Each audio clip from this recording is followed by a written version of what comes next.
Hi there. I'm going to take you through a demo of Section Access Manager, also known as SAM. And I'm going to take you through all the different sort of features and components that are available within SAM. And let's start off with a login. With a login, we've got two methods that you can actually access SAM.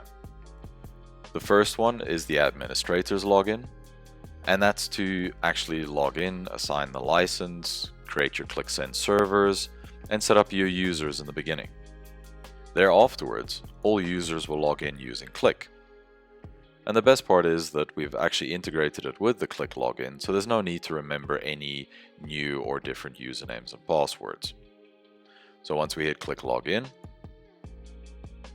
it'll authenticate us and then log into SAM, onto which page we actually pinned that we wanted to open up after we've logged in. In my case, I've picked Active Control. So Active Control is the list of applications that we have available and that we can manage. And these are all based on user ownership rights or user roles defined in Click. The user that I'm using at this current moment is a root admin.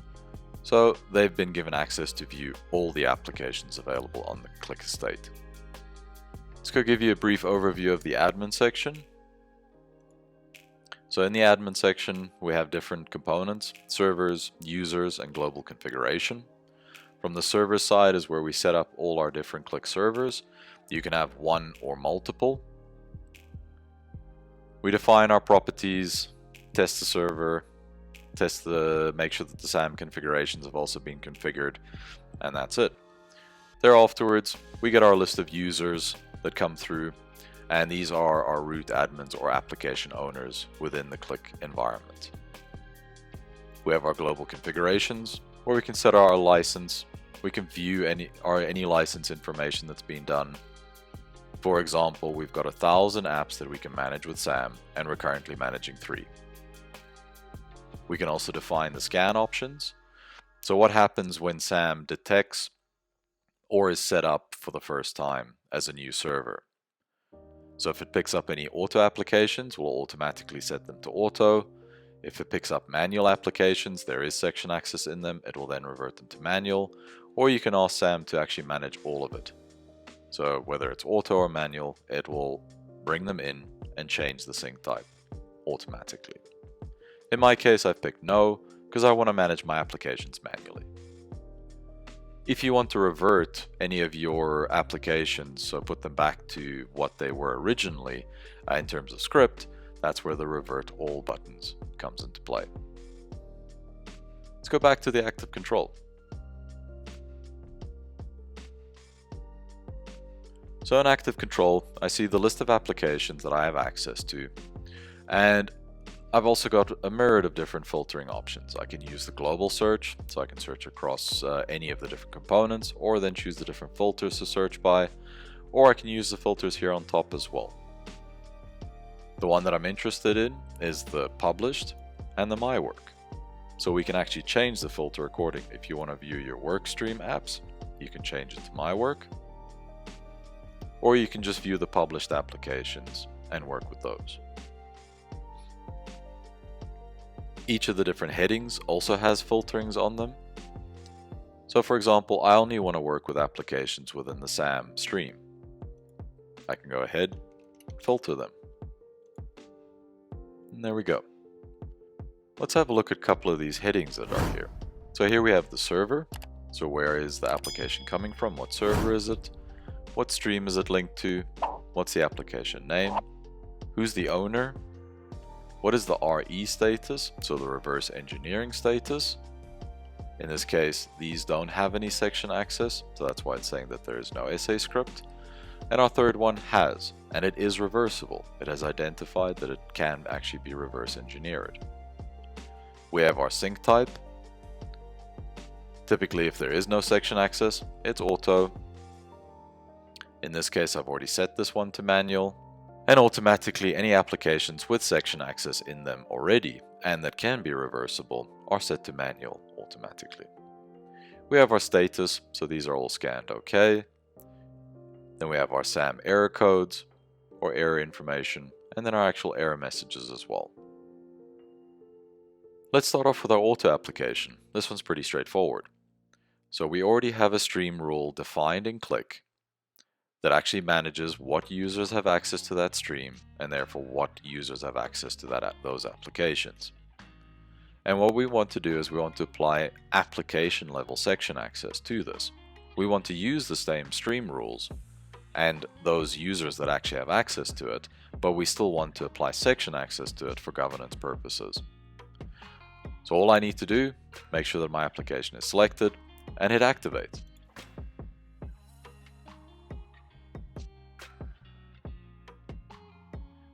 Once it's active, what it does is it goes and injects the section access script into the application. And then now afterwards I can go and reload that application to make that section access active in there. We'll take a look at the applications towards the end. Next I have my manual application. So in this instance there is no section access script, but I want to manage this application myself. I want to define who actually has access to it. So let's go and edit the properties. In here I can see some of the same information that I had up front. I can change the sync type should I want to. I can activate, deactivate it, and if I'm not happy I can also revert the script back again. What we have is this nice little workflow, so we can use either the headings above or we can use the next button. So if we head over to section 2, this is where I'm going to define my reduction fields.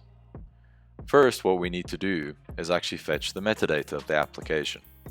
That will go and fetch all the available fields in there and then return the ones that we can actually use for section access. So following the rules of section access standard methodology, all fields that are used for reduction purposes need to be all caps, and also the contents need to be all caps as well. So we make sure to only have those available to select. So I'm going to go pick my type and I'm going to say next. There afterwards we're going to get the list of users that have access to this application. This is now based on the stream rules that have been defined in Qlik already. And from here, now I can go and start assigning my different level access, my reduction fields, any omits that I want as well. So for example, these are root admins, so that's why it's assigned them as an admin access. If I take this admin, I can now say what reduction or what sort of data access do I want to give them. I hit the little triangle and I say that they get access to everything. What I can do is I can select that user and I can say copy. There afterwards I can select my second user and say paste. And any properties that I define from an access, reduction or omit will be applied. Let's head over to my users. This user, I want to reduce their data by cities.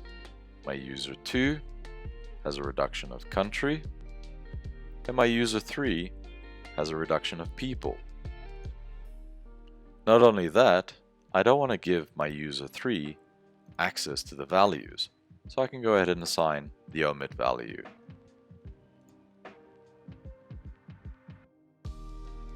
I'm just going to go ahead and give this admin also access to all the data, and I'm done. I'm happy. If I want to deny a user any access, we can change the access type to deny. Of course, this property is not exactly what's available in Qlik, but we use it for the backend purposes to now identify any users that shouldn't have access to the application, so they'll be left out during the query. I can go ahead and say next. Here I can review what I've actually applied. And what we also do is the SA scheduler will automatically get all the different values assigned so that the star command actually works correctly.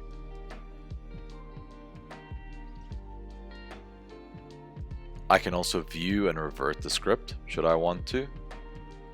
I can go and export this table to Excel, to JSON, or open it in a new URL. Afterwards, I can go ahead and next.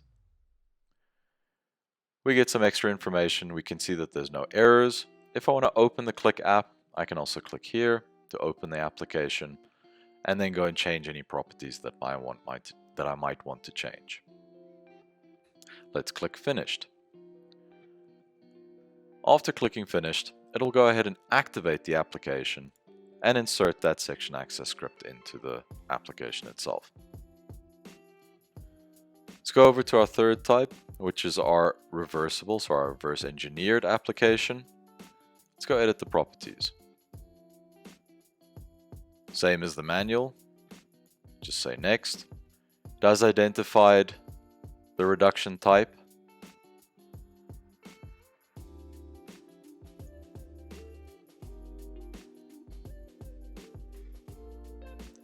It's identified what sort of section access was applied already to the users and also any admins that were defined in the application. So where best it can, it will bring those properties from the existing section access and bring them through to the application. I'm just going to make sure that this admin here has also got access to everything. Say next. You can see my information. Next. There's no errors. And finished. And there we go. We've now activated 3 applications. 1 auto, 1 manual with no existing section access, and the last one that had section access script that we've now reverse engineered. Let's head on over to the hub and view these applications there. Here are those applications that were published and now that we've actually injected the SAM section access script into. Let's start with the auto application.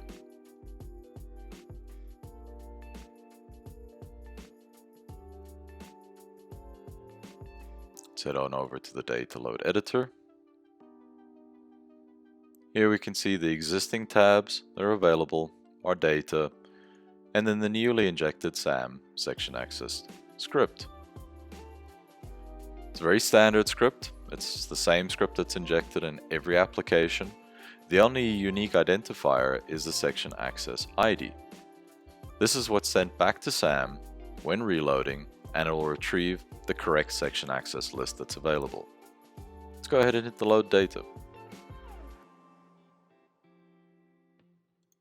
And there we go. Now the application is protected with section access and utilizing the same list that was defined in SAM itself. So that's the auto application. Let's head on over to our last 2. Let's take a look at the manual one.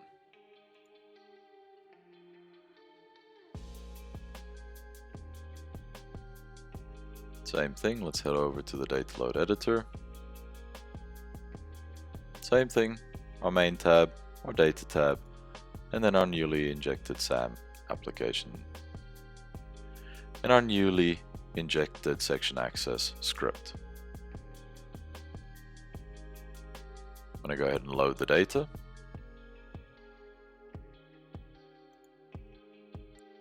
What I'm going to do next is I'm going to go ahead and log in to this application, but using user 3, where we defined that they would be reduced on people and also they wouldn't have access to the values. I'm going to go ahead and log in with user 3.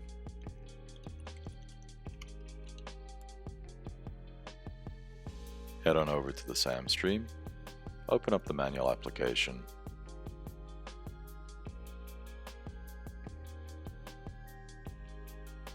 Navigate to my sheet, and there I can see the data is reduced by people, and also I've omitted the value. So that's why everything is 0 here. Let's have a look at our last application type, being the reverse engineering one.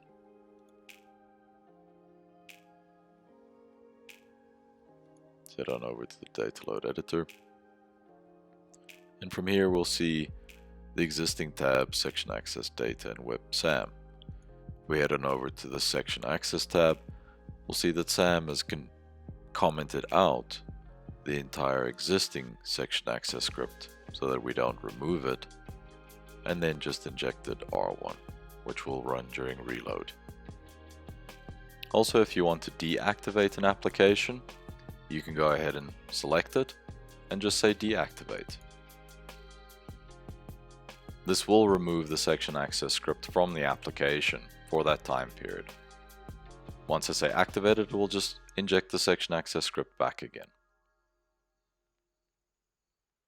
What I can also do is I can revert the script, so I can put it back to original. And then I can change the scan type to unmanaged. So it's no longer a part of the SAM license. If I want to bring it back again, all I have to do is hit scan. Thank you for taking the time with me to watch this demo. Hopefully you found it useful.